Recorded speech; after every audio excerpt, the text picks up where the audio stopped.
the Cambodian War Museum, about 4 kilometres outside of Siem Reap.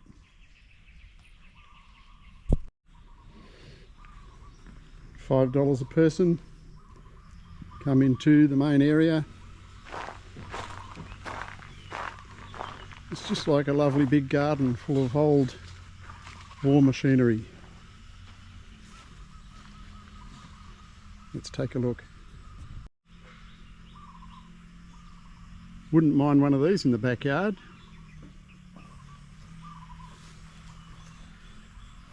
Or one of these to scare away the sparrows. Most of the equipment here was used by the Vietnamese army during the war in Cambodia,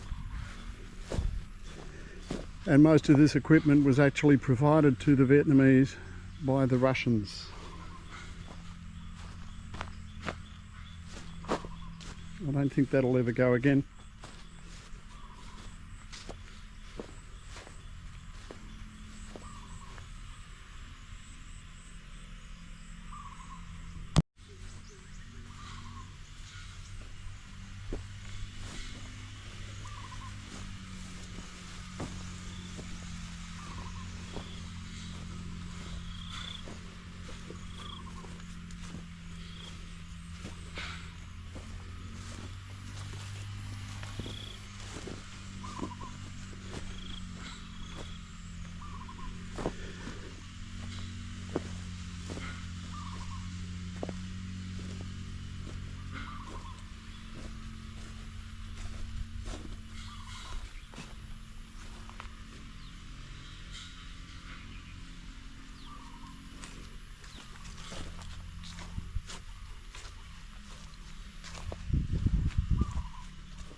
We're not military enthusiasts, so we couldn't tell you at all what these things are.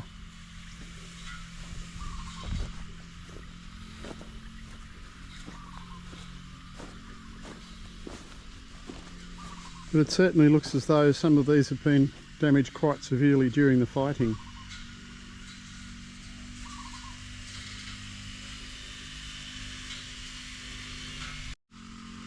Anti-aircraft gun, made in Russia, dated 1935, and it was used in Cambodia by the Vietnamese.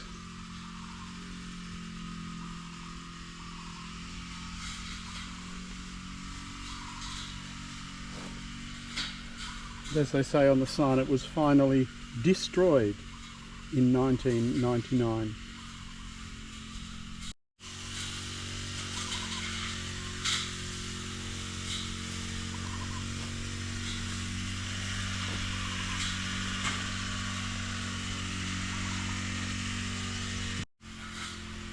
There'd be a dozen or so tanks here.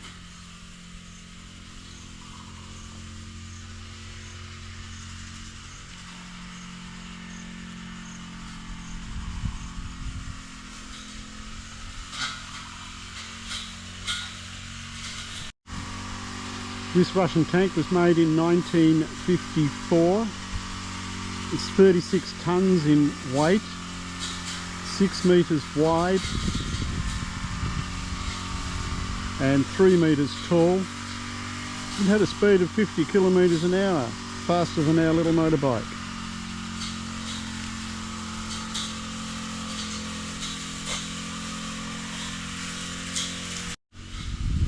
More modern looking gun.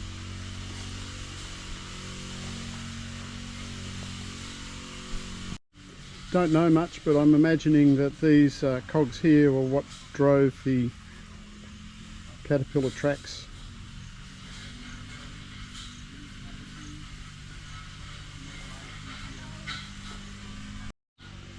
Pretty snazzy looking rocket launcher. That would have scared the hell out of people back in the 70s.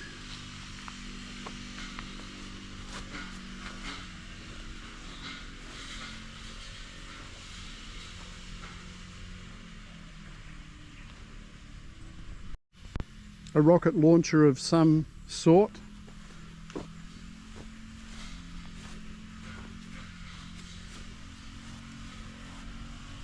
It says here it was using 95 kilogram shells. You know, they're still finding rockets and things in the mud today. Someone was killed last week ploughing his field in Battambang. Came across an unexploded bomb and it killed him. There's still a lot of stuff around in the ground here in Cambodia.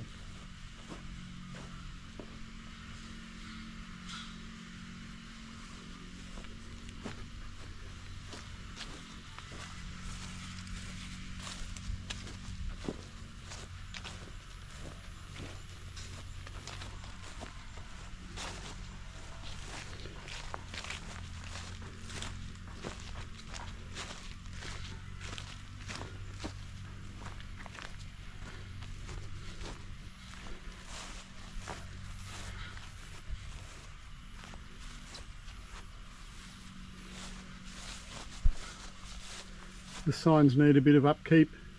At least they've kept the grass down, but I do think they need to upgrade their signs a little bit.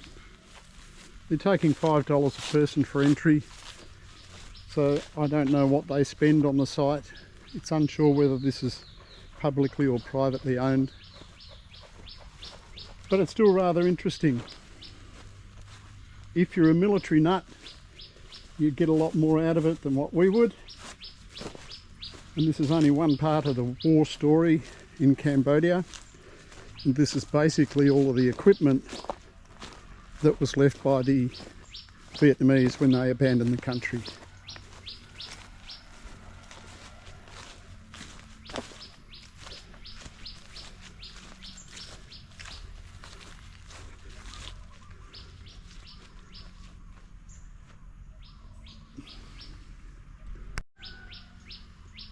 This fella looks a bit like Mickey Mouse with his big round ears poking out the top.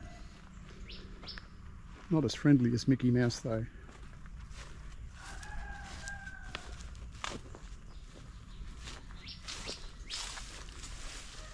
And nothing left inside. Basically they're all just a shell with some pretty thick metal. We've been to the Landmine Museum out near Bantier, Srai. It's certainly got a lot of information as well about the landmines. But in here they've got a pretty good collection of landmines as well. Pretty lethal things. And stories about people who've been injured. And we still see people today being injured by landmines.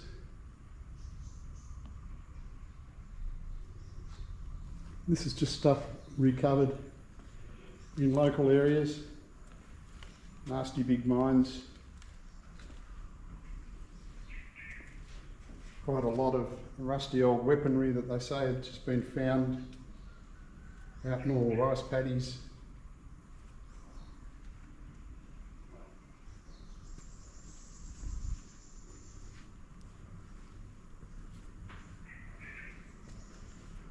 Russian landmines, Cambodian produced landmines.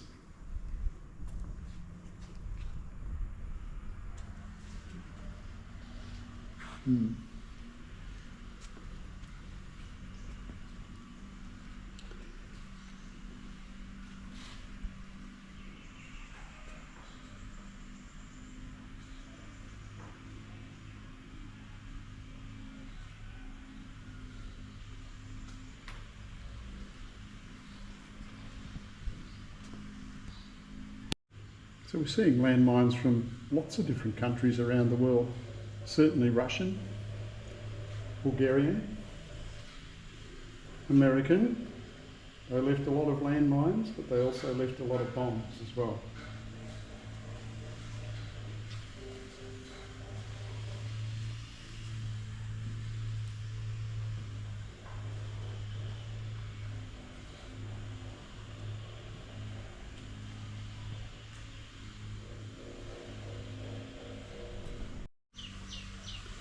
Back at the start of the Russian-Ukrainian war that only happened 18 months ago, I think, we saw modern versions of these things being deployed all around the Russian border.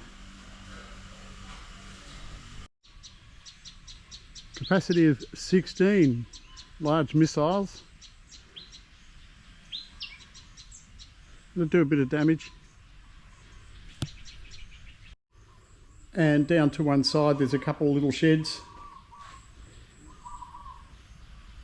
They've got some remnants of some bombs.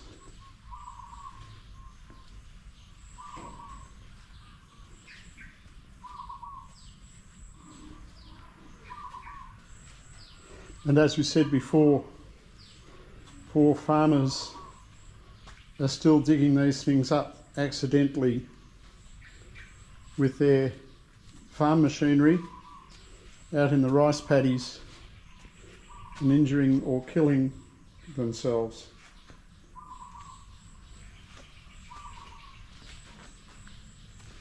You can see here the amazing power that would have blown the shell apart. In the news a couple of months ago, there was a local family in a small village. They had an unexploded bomb, probably a little bit bigger than this one, and they wanted to sell it for scrap metal. But no one would take it because it was still live. Desperate measures, the owner of the property took to the bomb with an axe. Suffice to say, it caused a fatality. But remember, some of these people are pretty desperate. Desperate to sell a bit of metal and desperate to take such high risks. And it's hard to imagine that these things have been in the ground for 30, 40 years, some of them, and they're still just as destructive. Love the comfy chair.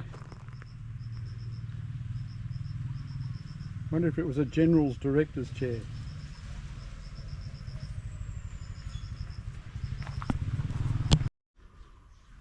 Don't ask us what it is.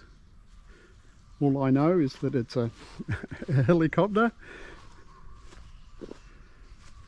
It's a rather big one.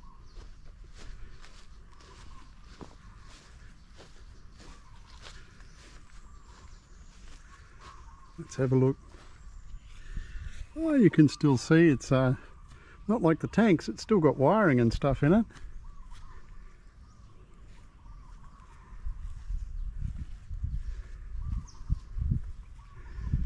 So I would assume it's Russian, looking at the writing on the side, except it's got ink up there, it's got Cambodia, but it could have come from Russia.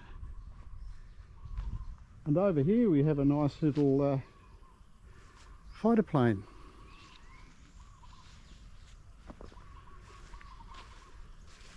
Again, no idea what it is.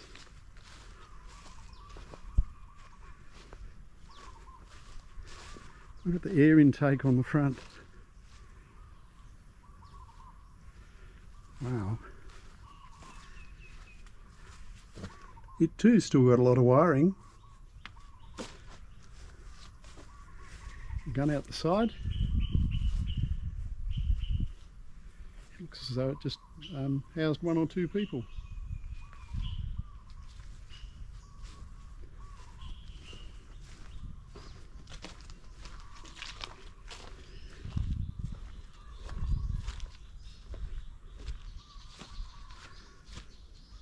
Again, probably abandoned as the Vietnamese retreated from Cambodia.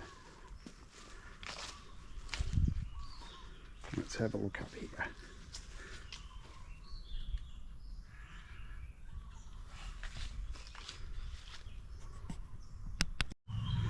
So, what do you think about the Cambodia War Museum? I think it's well worth a morning to come here and walk around. It's a hot morning, but as you can see, there's a fair bit of shade. There's a lot of exhibits. You can walk around and look at tanks and guns and various vehicles, the plane and the helicopter. There's also a fair bit of information about the landmines and the artillery used. Signs are in English, which is very helpful for tourists and people like us. And how long do you reckon you could spend here? I think we've been here more than an hour, but that would be about as long as you need to spend. And the cost? The cost is $5 per person, $5 US.